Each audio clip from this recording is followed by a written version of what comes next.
بسم اللہ الرحمن الرحیم۔ اللہ کے نبی مسجد میں بیٹھے ہوئے تھے۔ ایک صحابی آئے سعد الاسود اور کہا یا رسول اللہ میری شادی کروا دیں، میں بہت کالا بھی ہوں اور بدصورت بھی ہوں، تو مجھے اپنی لڑکی ہی کوئی نہیں دیتا۔ آپ نے کہا اچھا، اور پھر پوچھا کیا عمر بن وہب بیٹھے ہیں؟ بتایا گیا نہیں، تو فرمایا عمر بن وہب کے پاس جاؤ اور کہو کہ مجھے اللہ کے نبی نے بھیجا ہے اور مجھے اپنی بیٹی نکاح میں دے دو۔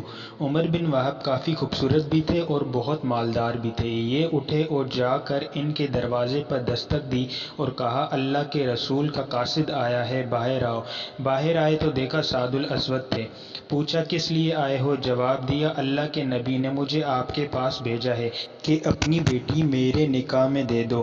عمر بن وہب نے کہا جا جا، تجھے دوں گا اپنی بیٹی، تم غریب کو دوں گا اپنی بیٹی۔ سعد الاسود اسی قدموں کے ساتھ واپس آ گئے، لیکن عمر بن وہب کی بیٹی نے ساری بات سن لی۔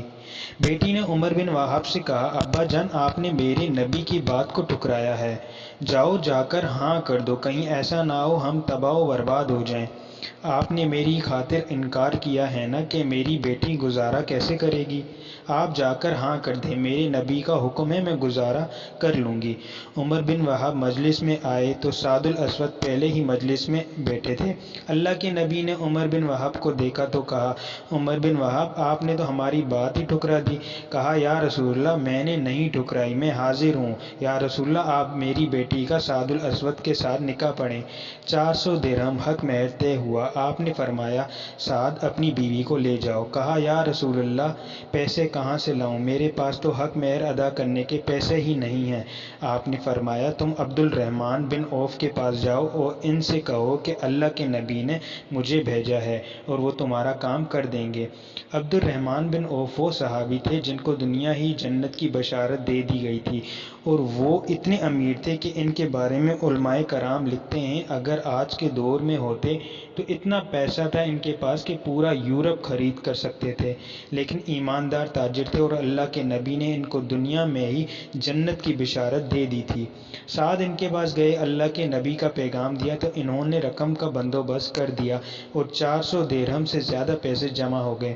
سعد نے سوچا 400 درہم تو بیوی کو حق مہر دوں گا، باقی میں بیوی کے لیے کچھ تحائف لے لیتا ہوں، اور بازار چلے گئے۔ بازار میں داخل ہوئے تو اتنے میں اعلان ہوا کہ مدینے میں کچھ بدو نے حملہ کر دیا ہے۔ جیسے ان کے کان پہ آواز پڑی کہ مسلمانوں آؤ دفاع کرنے کے لیے، تو بیوی کے تحائف کا خیال ترک کیا، ایک گھوڑا اور تلوار خریدی اور لشکر میں گھس گئے۔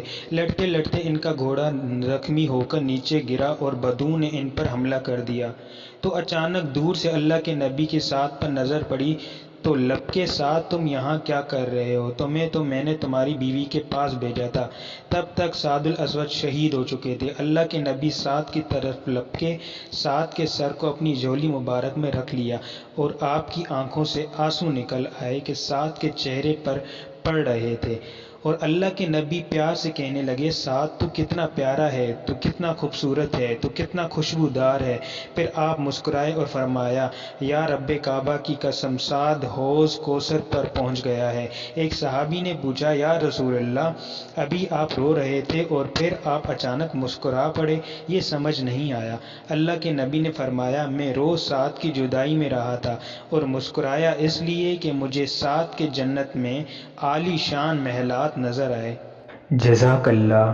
ویڈیو اچھی لگی ہو تو لائک کریں، کمنٹ کریں اور شیئر کریں، اور ایسی مزید ویڈیوز کے لیے ہمارا چینل سبسکرائب کریں۔ شکریہ۔